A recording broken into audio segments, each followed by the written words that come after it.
Bonjour à tout le monde, merci à Pierre Leroy pour l'invitation et à tous les membres qui ont organisé cette réunion. On m'a demandé donc de parler du nerf vague, c'est vraiment quelque chose qui m'intéresse beaucoup depuis 2000 en fait.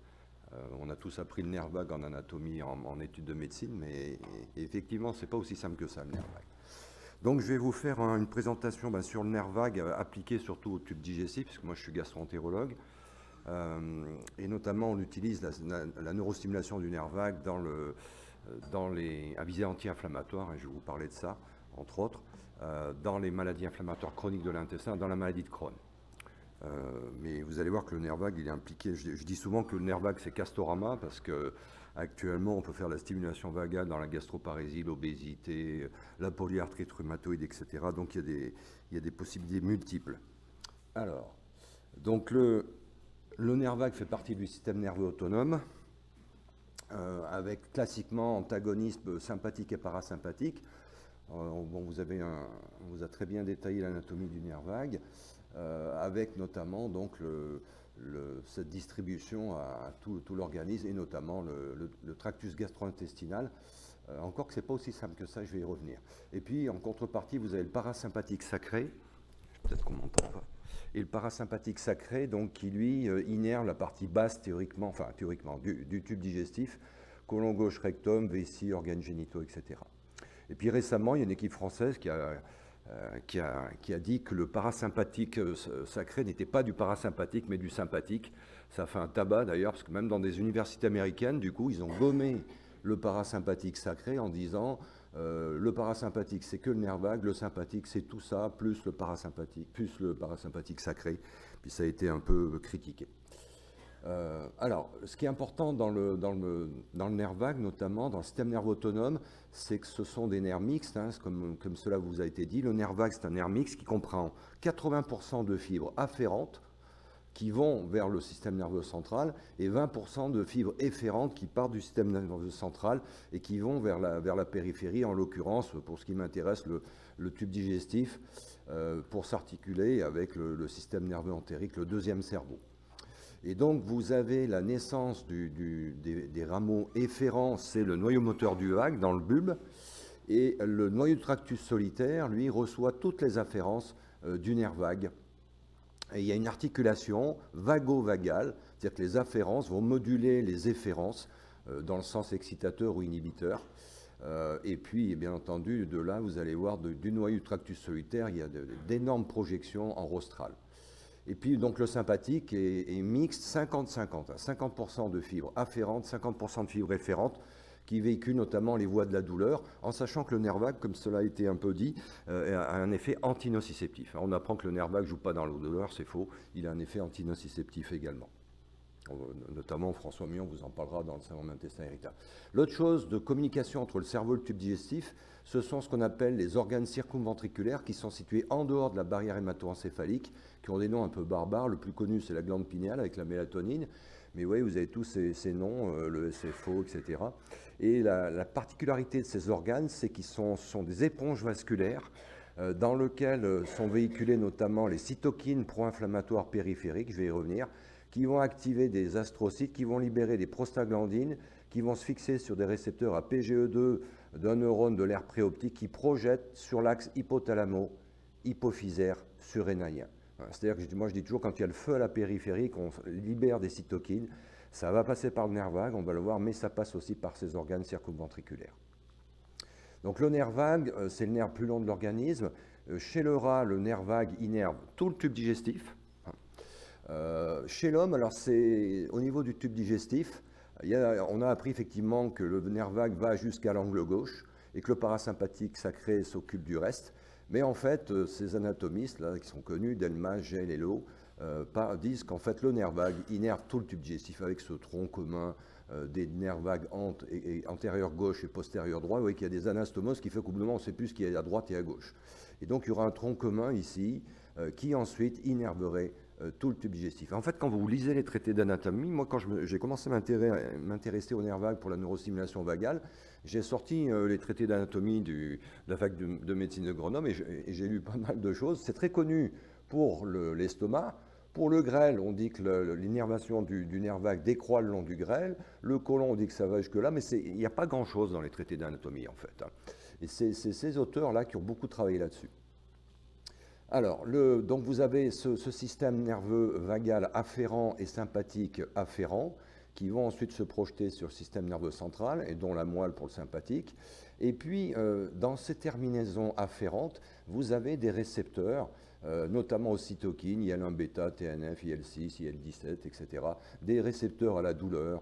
Et en fait, donc, quand vous avez une inflammation périphérique, eh bien, vous allez activer ces récepteurs qui vont ensuite transmettre l'information au niveau du noyau du tractus solitaire pour ensuite se relayer avec un neurone de deuxième ordre.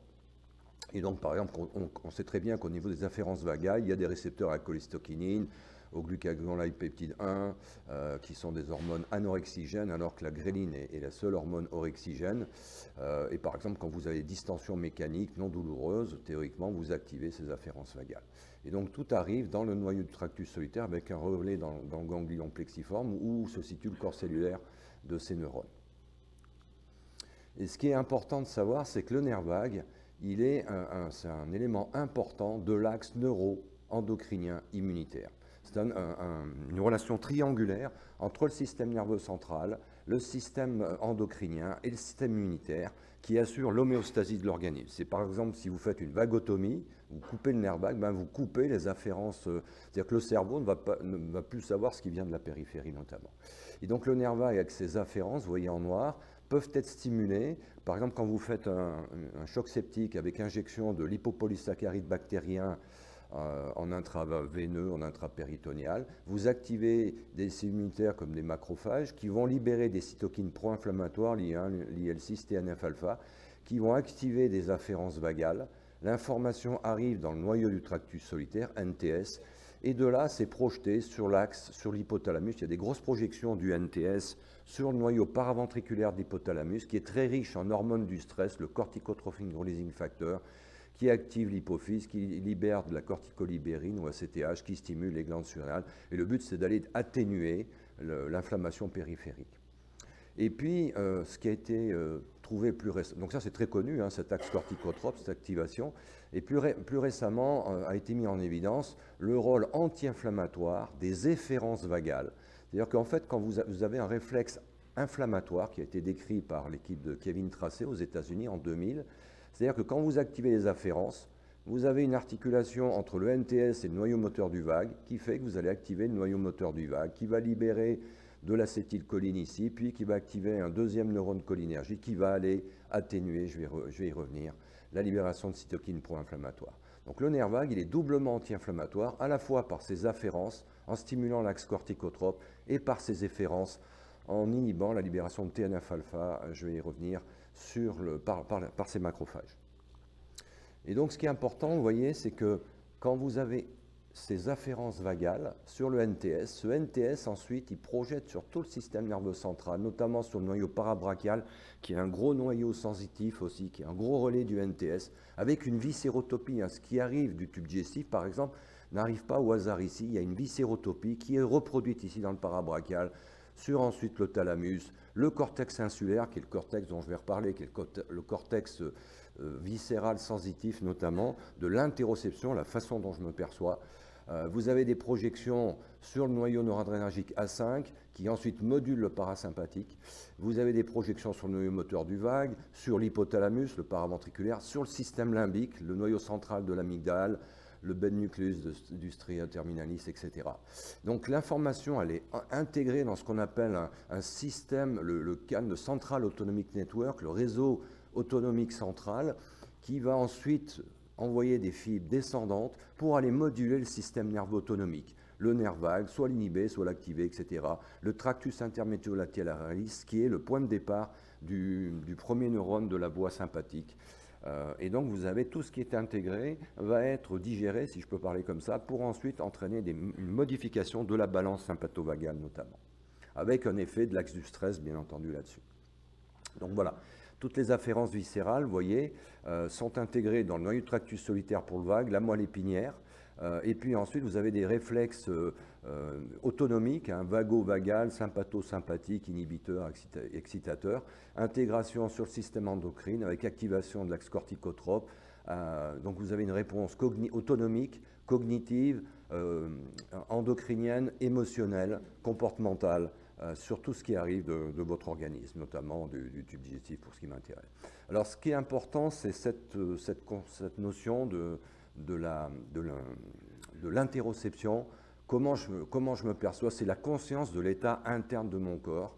Ce qui est intéressant, vous voyez, c'est que ce qui arrive, par exemple des muscles, de la peau, etc., via le sympathique, se projette sur la moelle, notamment la lame 1, le tube digestif c'est lame 1, 5, 7, 10, et ensuite ça va sur l'hypothalamus, ventre-postéro-médian, et ensuite vous voyez que ce qui arrive par le nerf vague va sur le NTS, parabrachial, ça communique. Il y a un faisceau spino-parabrachio-amygdalien, notamment, qui court-circuite toutes ces structures dans la douleur, avec le rôle émotionnel de la douleur. Et puis, vous voyez qu'en fait, si ça arrive de deux niveaux différents, ça converge sur le thalamus, qui ensuite projette sur l'insula postérieure. Et tant que ça reste là, c'est inconscient. À partir du moment où ça projette sur l'insula antérieure, eh bien, il y a des communications avec tout ce qui est signaux émotionnels, cognitifs, motivationnels, notamment le cortex frontal, le cortex antérieur singulaire, l'amygdale, le centre de la peur, des émotions. Donc tout ce qui vient de l'intérieur de nous-mêmes, hein, des stimuli internes, mais des stimuli externes, va arriver sur le thalamus et puis ensuite va projeter sur ces structures. Et donc vous savez que maintenant on a de plus en plus de gens qui disent quand je mange tel produit, quand je prends du lactose, quand je prends ça, etc., j'ai mal, je ne suis pas bien. Probablement que c'est une anomalie de perception au niveau central d'un message périphérique. Et par exemple, vous avez des pathologies qu'on appelle les SSS, là, les CSS, les syndromes d'hypersensibilité centrale. Ce sont des gens qui ont trop d'interoception, ils se perçoivent trop, ils sont dans un état d'hypervigilance. On retrouve le S2I, le syndrome d'intestin irritable, l'irritable bowel syndrome. Vous avez les syndromes de fatigue chronique, la fibromyalgie, le syndrome de stress post-traumatique, les migraines, les disjonctions temporomandibulaires, la colopathie de la vessie, les gens qui ont toujours envie d'uriner, qui ont des brûlures sans qu'il y ait rien, sans qu'on trouve de pathologie, avec souvent des correspondances dans ces pathologies. Et à l'opposé, vous avez des gens qui ont une hypo-interoception, notamment l'alexithymie, qui ne se perçoivent pas, qui n'ont pas d'émotion. L'autre chose importante pour le nerf vague qui est ici, c'est cette articulation entre le cortex préfrontal et l'amygdale et le parasympathique. C'est-à-dire que vous avez un axe fronto-amygdalien qui va commander un axe autonomique et axe corticotrope qui va ensuite moduler la variabilité cardiaque et le cortisol. Et théoriquement, le cortex préfrontal freine l'amygdale, le centre des émotions.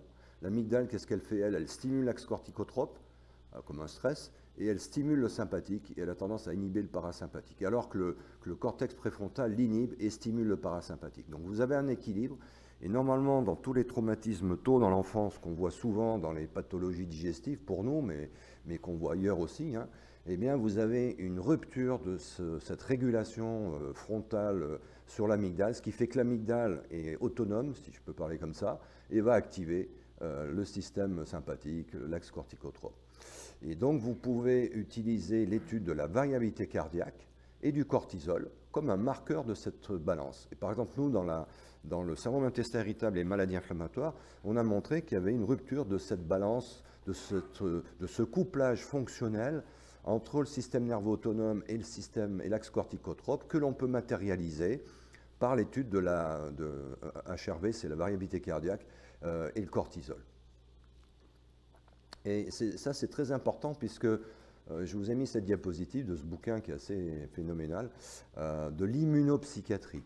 C'est-à-dire qu'il y a toute une théorie, vous savez, dépression entraîne inflammation, inflammation, qu'on voit ici, inflammation entraîne dépression. Hein. Dépression, stress, inflammation, là vous retrouvez la polyarthrite, l'obésité, les maladies inflammatoires, le syndrome de l'intestin irritable, parce qu'il y a des gens qui disent que c'est une MITI à minima, qui va être intégré, et c'est l'axe vicieux du stress, de la dépression, de l'inflammation, que l'on peut essayer de casser, de couper, d'interrompre, par des antidépresseurs, par de la psychothérapie, par de la méditation, par des anti-TNF qu'on utilise, hein, en bloquant les cytokines pro-inflammatoires, par de l'auriculothérapie, par des thérapies comportementales, etc.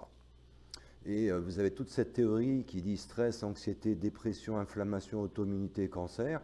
C'est-à-dire que la dépression peut entraîner des modifications du système immunitaire, je ne rentre pas trop dans le détail, avec comme finalité des pathologies cardiovasculaires, auto-immunes, maladies inflammatoires, polyarthrite, Mickey, cancer, syndrome de dépression ou de fatigue chronique, et modulation, et on attrape tout ce qui passe, je dirais, avec des pathologies virales bactériennes. D'ailleurs, pour vous dire que ce papier qui est très intéressant, qui moi, n'a fait que... Enfin, je ne veux pas être prétentieux en disant que ça ne m'a pas étonné, mais ça me paraissait logique. Dans cette étude, ils ont pris une base de données nord-américaine, l'équivalent des systèmes de santé en France. Ils ont pris tous les gens qui étaient dépressifs, ils en ont trouvé 50 000, je crois, et ils ont regardé si ces gens dépressifs faisaient des maladies inflammatoires. Et ils ont montré que les gens qui avaient une dépression pouvaient faire notamment une maladie inflammatoire chronique de l'intestin. Ils montraient que les gens qui étaient traités par antidépresseurs, ils faisaient moins de maladies inflammatoires. Alors, par exemple, dans les maladies inflammatoires digestives, on utilise de façon ponctuelle les antidépresseurs. Il n'y a pas énormément de données. Il y a des données quand même qui semblent montrer qu'il y a un intérêt. Mais vous voyez, vous êtes dans le lien dépression-inflammation dans lequel intervient le système nerveux autonome et le nerf vague. Alors le nerf vague, il est aussi impliqué dans les relations entre le microbiote et le système nerveux central, puisque la mode maintenant c'est ma flore parle à mon cerveau parle à ma flore.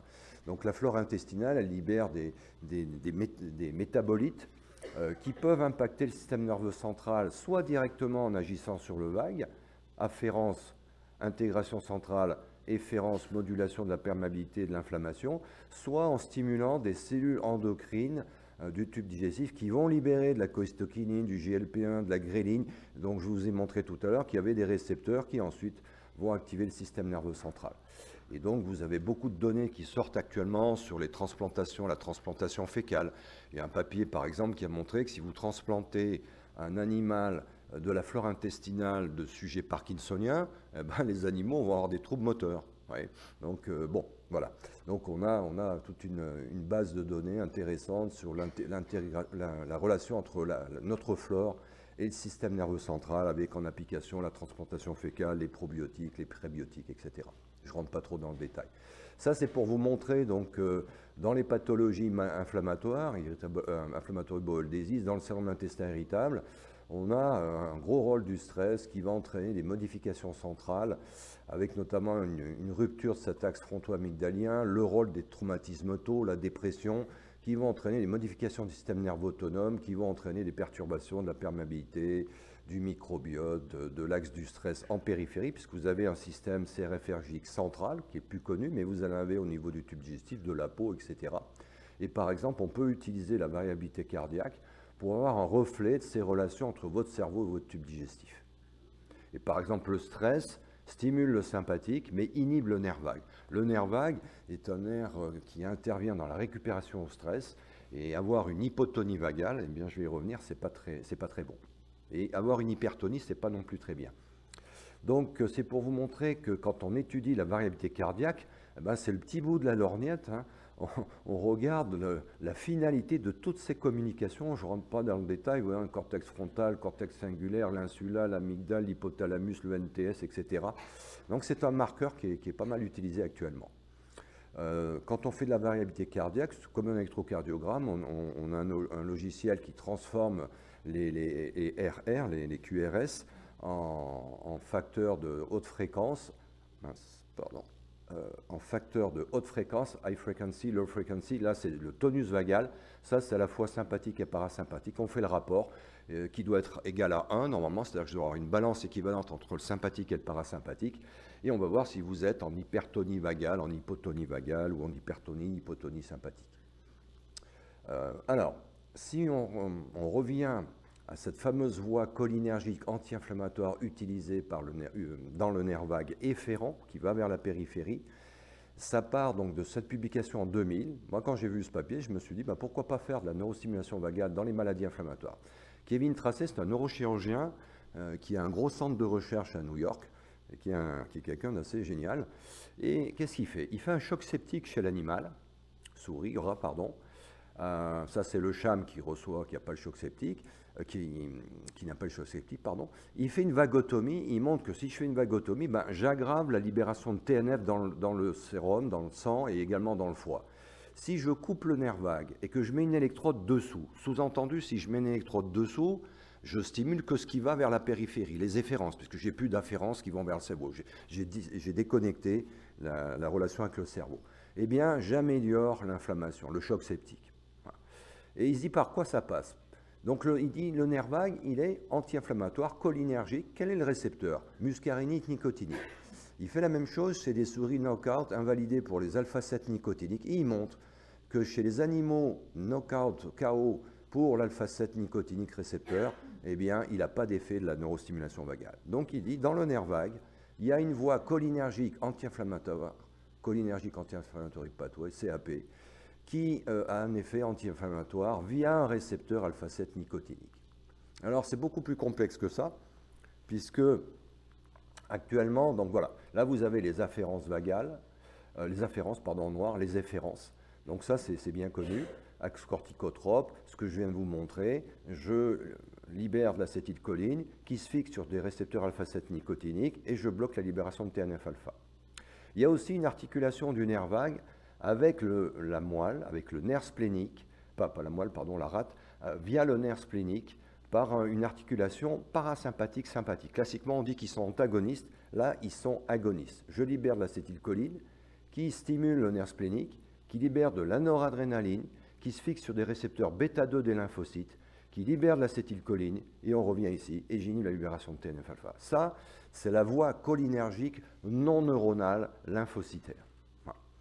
Et puis, il y a des gens qui disent, ben non, la voie efférente vagale, elle passe pas, la voie cholinergique anti-inflammatoire, c'est pas le nerf vague efférent, c'est le sympathique. C'est l'équipe de Martelly en Australie, actuellement il est plutôt en Belgique.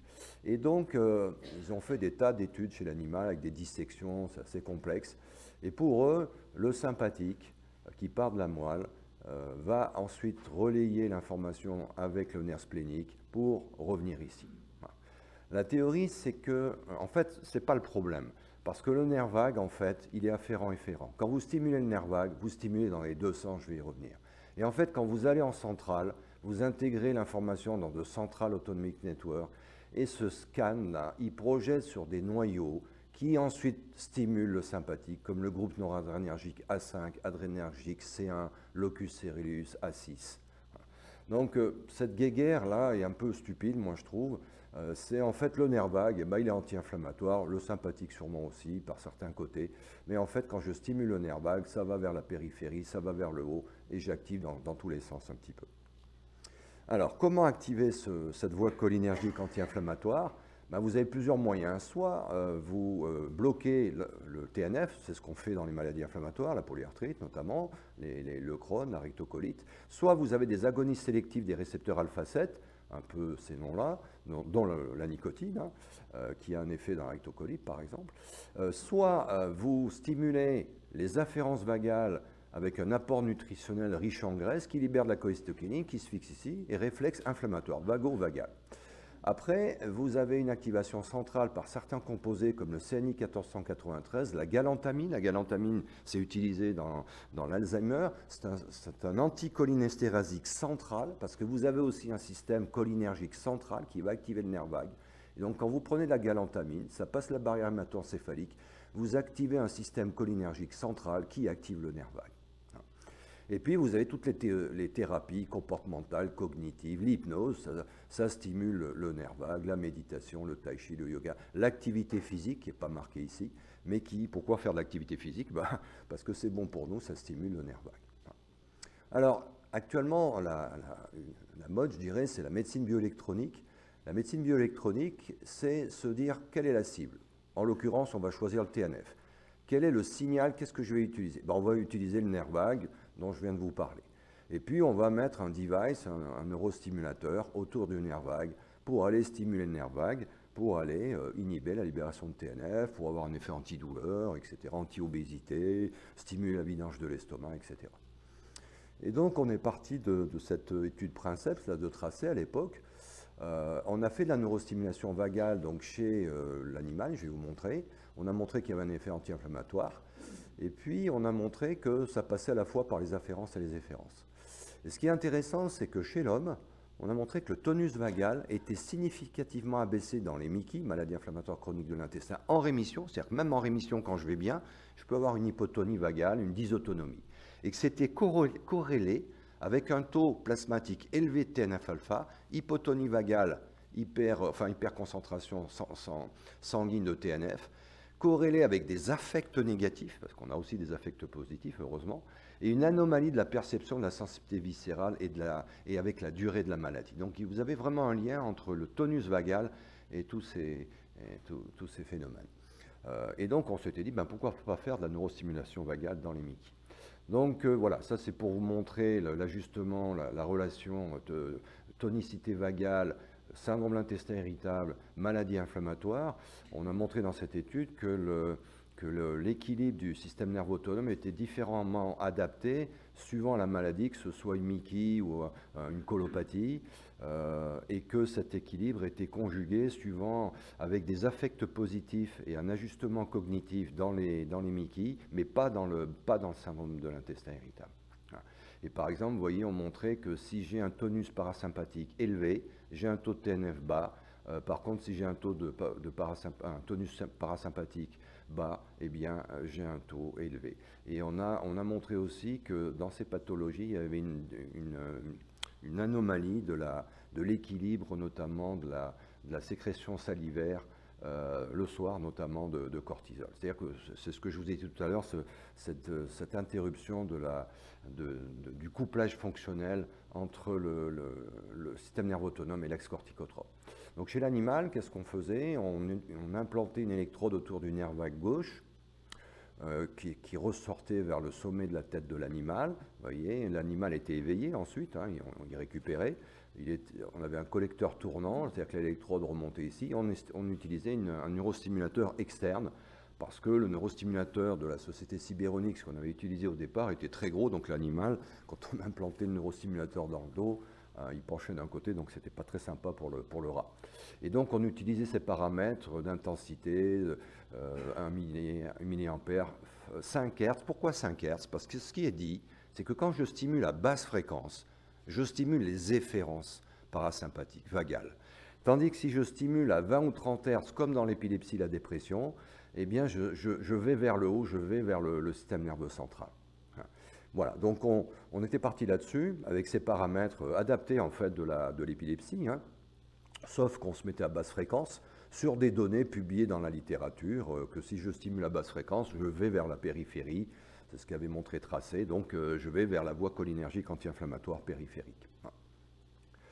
Et on a montré que, si vous voulez, par exemple, quand on stimulait, vous voyez, donc le système qui ressortait là, vers le collecteur tournant, stimulation externe, eh bien les animaux perdaient moins de poids, ils avaient moins d'inflammation. Donc la myéloperoxydase, c'est un marqueur tissulaire d'inflammation. Chez l'homme, on utilise la calprotectine fécale. On a regardé en macroscopie, en microscopie, et on a utilisé un paramètre, une analyse discriminante. On utilisait plein de paramètres macroscopiques, microscopiques, on faisait des dosages de cytokines, etc., qu'on couplait dans une étude discriminante pour montrer qu'on diminuait tous ces paramètres inflammatoires après neurostimulation vagale dans un modèle de colite expérimentale chez le rat, qui est la colite au TNBS, qui ressemble un peu au Crohn. Voilà. Et la question, à chaque fois qu'on présentait ça, il y a toujours quelqu'un qui nous dit « Est-ce que vous êtes sûr que vous stimulez les efférences et tout ?» Et donc, on a fait une étude d'imagerie cérébrale à basse fréquence, à 5 Hz. Et vous voyez que même à basse fréquence, eh bien là, vous avez le NTS. Vous voyez un peu les projections du NTS qui sont énormes. Eh bien, même à basse fréquence, vous stimulez le système nerveux central. Et on a montré, voilà, je reviens sur ce schéma que je vous ai montré tout à l'heure, on a montré en fait que ça passait en faisant ce qu'on appelle du dynamic causal modeling. Bon, moi je ne suis pas un spécialiste de ça, c'est Olivier David qui dirige une unité INSERM à l'Institut de neurosciences à Grenoble, qui montrait qu'en fait, c'est bien le NTS qui est ensuite projeté sur toutes ces structures, et ça venait pas d'ailleurs. Voilà. Donc en fait, même à basse fréquence, vous stimulez le système nerveux central. Voilà. Alors, la neurostimulation vagale, elle est partie des années 1880, vous voyez, avec Corning, qui avait cet appareillage un peu grossier, puis c'est tombé complètement en rade pendant plusieurs années, et puis ensuite les gens se sont intéressés notamment à la NSV, notamment dans l'épilepsie, la dépression réfractaire au traitement, puisque ça a été validé par la FDA, par la Société européenne. Et vous voyez qu'actuellement, vous avez environ 100 000 patients qui sont implantés, et dans la dépression, dans l'épilepsie, et 2000 environ dans la dépression. C'est quelque chose qui se fait notamment dans les épilepsies réfractaires. Donc le but, c'est de mettre un neurostimulateur, on vous en a parlé un peu tout à l'heure, sur le nerf vague gauche. Pourquoi le nerf vague gauche? Parce que le nerf vague droit, il innerve le nœud sino-atrial au niveau du cœur, donc on peut avoir des bradycardies. Donc théoriquement, on stimule toujours le nerf vague gauche. L'électrode ensuite, vous voyez, tunnelisée sous la peau et ressort ici sur un neurostimulateur qui est en position sous-claviculaire. On peut le mettre aussi en axillaire.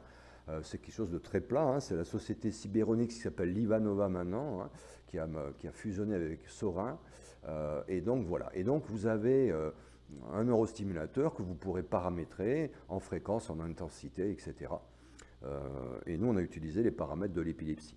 Alors l'efficacité, c'est environ 50% dans l'épilepsie et la dépression, mais ce qu'il faut savoir, la particularité de la neurostimulation vagale, qui peut être aussi celle de l'auriculothérapie, hein, je ne sais pas, mais c'est que c'est une slow acting thérapie, c'est-à-dire que c'est une thérapie qui n'agit pas tout de suite. Pourquoi? Parce que c'est tellement complexe.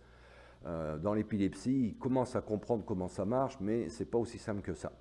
Et donc, vous voyez cette étude, par exemple, qui montre que après 6 mois, c'est mieux que 0, 12 mois, c'est mieux que 6, puis après, ça s'infléchit.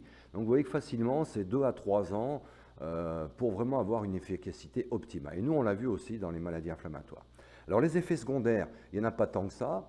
Habituellement, ces effets diminuent au cours du temps. Vous pouvez aussi les moduler en baissant l'intensité de stimulation. Globalement, ce que les gens rapportent souvent, c'est un enrouement. On vous a parlé d'innervation du pharynx, etc. Et puis, une raucité de la voix. C'est-à-dire que quand le neurostimulateur se déclenche, c'est même un paramètre, un marqueur comme quoi ça marche. Si je vous parle comme ça et puis que ça se déclenche, je vais être enroué, vous voyez. Et puis ça repart. Donc les gens leur demandent en consultation, est-ce que vous percevez toujours le neurostimulateur? Oui, non. Puis à la longue, ils s'y font très bien. Quand ils sont gênés, quand on démarre le neurostimulateur, on monte progressivement jusqu'à 1,25, 1,5 mA. Parfois, ils nous rappellent le lendemain en disant vraiment j'ai mal, est-ce que vous pouvez rebaisser? Donc on rebaisse à 1,25, 1 mA. Mais en moyenne, on se met entre 1 mA et 1,5 mA. Donc 20 à 30 Hz, c'est dans l'épilepsie, c'est pour aller théoriquement vers le cerveau. Dans la voie cholinergique anti-inflammatoire, c'est pour aller en périphérie, on fait 5 à 10 Hz, on fait 10 Hz chez l'homme. Et puis, vous voyez que c'est on-off en permanence. 30 secondes on, 5 minutes off, on-off, etc. Et vous pouvez paramétrer tout ça. Maintenant, il y a des neurostimulateurs qui sont, disons, intelligents, je dirais. Alors, à partir de là, donc, on est parti sur une étude pilote. Hein. On avait 10 patients, on a eu une bourse, un appel à projet INSERM des GES en 2011. Donc, on a eu 100 000 euros. Avec 100 000 euros, vu que ça coûte 10 000 euros le neurostimulateur électrode, on n'a pas pu faire 50 patients.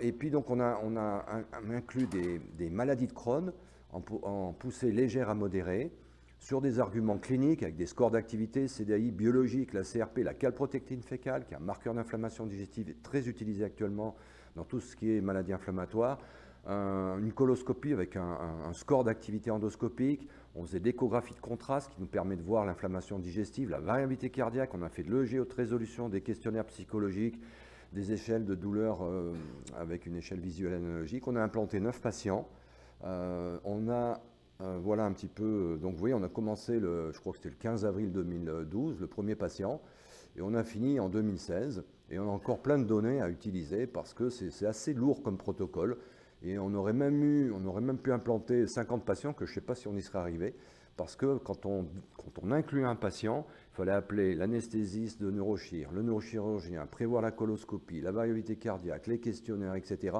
Et on était très nombreux à être impliqués, c'était assez lourd. Voilà. Et puis c'était une étude pilote, hein, bien sûr. Le but, c'était de montrer au départ, est-ce que ça marche, est-ce que c'est toléré, comment ça se passe, est-ce qu'on n'a pas de pépins, etc. Voilà. Alors, on a publié donc le premier papier là-dessus en 2016, je crois. Voilà les patients. Donc, la plupart de nos patients, en fait, ne voulaient pas de médicaments, parce que dans les maladies inflammatoires, il y a beaucoup de gens qui ont peur des médicaments, puis c'est pas anodin. Et donc, on avait uniquement 2 patients qui étaient sous Immurel, sous immunosuppresseurs à l'inclusion. La plupart des gens, Quand ils ont vu qu'on faisait ce protocole, ils nous appelaient. On avait des gens qui nous appelaient de l'étranger, des États-Unis, qui nous disaient « je paye, je viens pour mon fils », etc. C'était assez impressionnant d'ailleurs. Et la plupart des gens qu'on a implantés, sur les 9, il y en avait 7 qui n'avaient pas de traitement, qui n'en voulaient pas, ou qui avaient eu des effets secondaires, etc. Et ce qu'on a montré sur ça c'est la publication sur les 7 premiers patients, 1, 2, 3, 4, 5, 6, 7, là. Donc ça, c'est le paramètre d'activité. Quand vous êtes au-dessus de 200, vous êtes en poussée, modéré à sévère.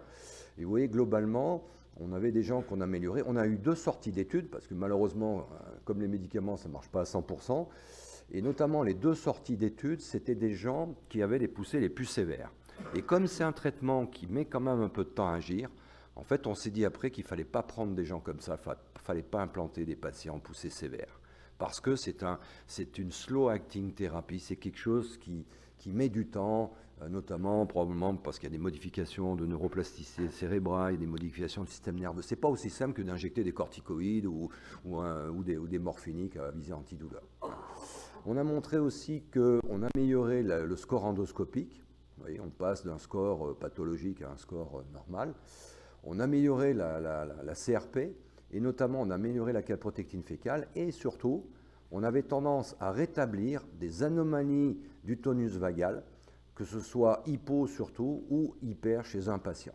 C'est-à-dire que la neurostimulation vagale, elle restaure un fonctionnement normal, théoriquement, du nerf vague. Et là, donc, ce que je vous montre, je vais passer assez rapidement, l'étude à 1 an. Maintenant, on a plus qu'1 an même, qu'on est en train d'écrire pour le publier, des différents paramètres. Ça, c'est le Crohn's Disease Activity Index. C'est un score qui tient compte de la douleur, de mon état général, du nombre de selles liquides, etc. C'est très subjectif, hein. Si vous demandez le CDI à un colopathe, il va être en poussée de sa maladie inflammatoire parce qu'il est stressé, il a de la diarrhée, il a mal au ventre. Donc maintenant, on n'utilise pas que ça, on utilise des marqueurs biologiques. Et donc vous voyez que globalement, on arrive à améliorer tout ça, mais ça met du temps quand même. Ça, c'est la CRP, c'est la médiane. Ici, vous avez la calprotectine fécale, qui est un très bon marqueur d'inflammation. Vous avez ici l'activité endoscopique. Vous voyez, avant, on faisait une coloscopie avant, à 6 mois, à 1 an. Et globalement, on a quand même des améliorations, sauf cette patiente-là, qui nous pose problème, qui fait des poussées intermittentes et tout. Ça, c'est le 8e patient. On a inclus ce patient qui avait une maladie de Crohn idéale. On l'a sorti de l'étude parce qu'en fait, il n'était pas en poussée quand on l'a inclus, mais il avait eu un traitement quelque temps auparavant qui avait cicatrisé ses lésions. Et ce qui est intéressant, c'est que ce patient, on le suit maintenant depuis 4 ans, il reste toujours en rémission. Ce qui veut dire que la neurostimulation vagale, elle pourrait aussi avoir un intérêt pour prolonger la rémission induite par un médicament, par une chirurgie de résection, etc. Bon, après, c'est qu'un patient, évidemment, mais ça pourrait être aussi intéressant. On a regardé sur le tonus vagal, donc vous voyez qu'on a tendance à rétablir une balance équilibrée avec la neurostimulation vagale. Il y a des modifications. Vous voyez qu'on avait un seul patient en hypertonie. Et ça, c'est la balance sympathovagale, le rapport LF sur HF, qu'on a tendance à réguler globalement. Là, c'est sur la douleur, parce que le nerf vague a un effet antidouleur. Pourquoi? Parce qu'il module les afférences spinales au niveau du tractus solitaire, il module la neuroplasticité centrale. Et donc, les gens qui ont une neurostimulation vagale, ils ont moins de douleur, par exemple, dans l'épilepsie. Et donc, vous avez une amélioration de l'échelle visuelle analogique dans le temps chez ces patients. Et d'ailleurs, à 1 mois, souvent, les gens nous disaient j'ai moins mal au ventre, etc.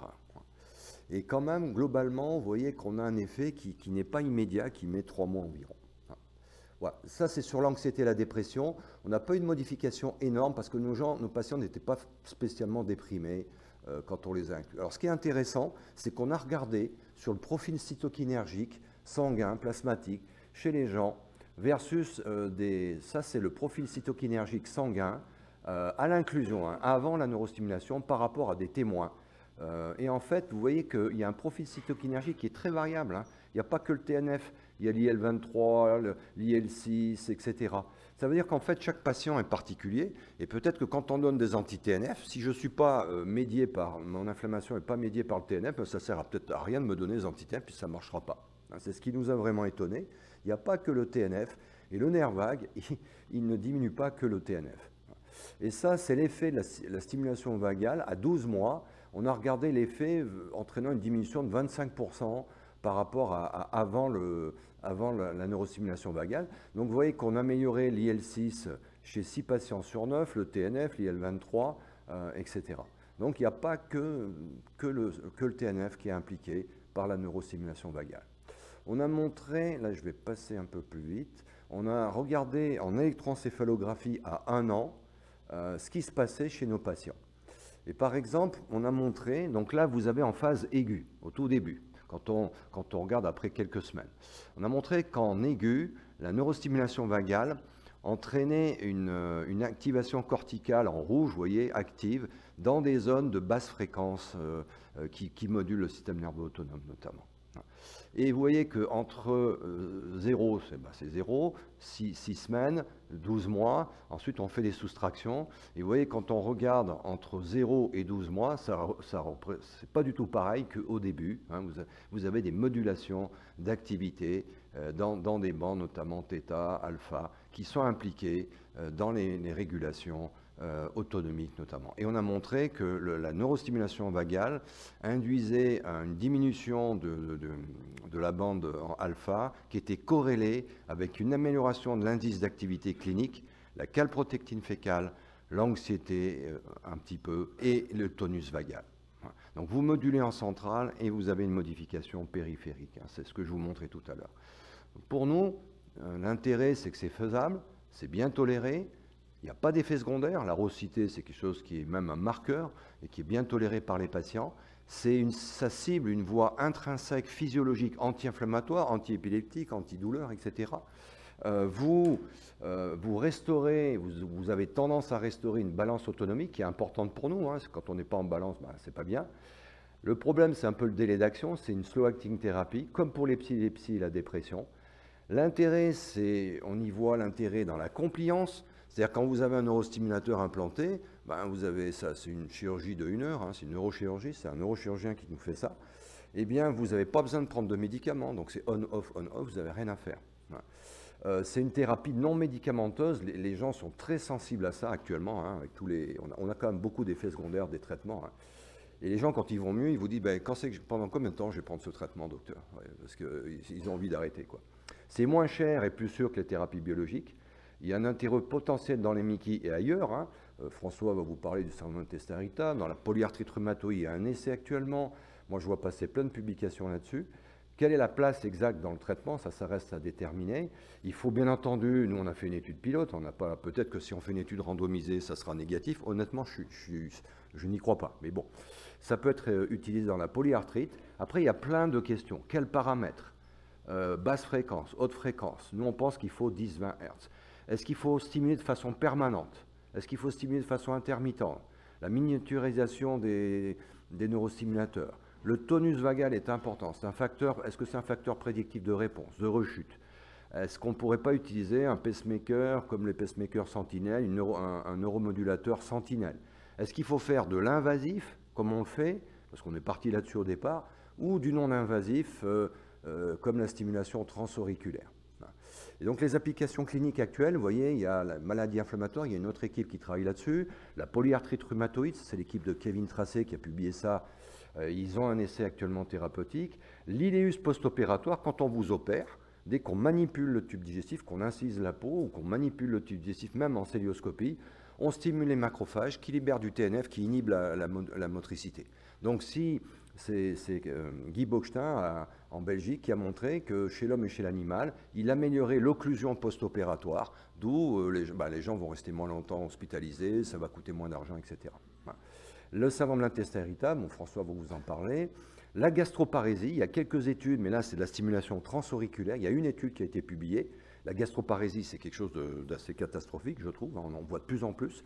L'obésité, pourquoi? Parce que dans l'obésité, il y a une déafférentation. C'est comme si j'avais coupé le nerf vague. C'est-à-dire que les gens ne perçoivent pas que leur estomac est plein, donc ils continuent à manger. Enfin, c'est simplifié, mais les gens disent, voilà, il y a une déafférentation, comme si ça ne va pas vers le haut, je dirais. Ça ne va pas le système nerveux central. Le psoriasis, la maladie de Parkinson, le stroke, les AVC.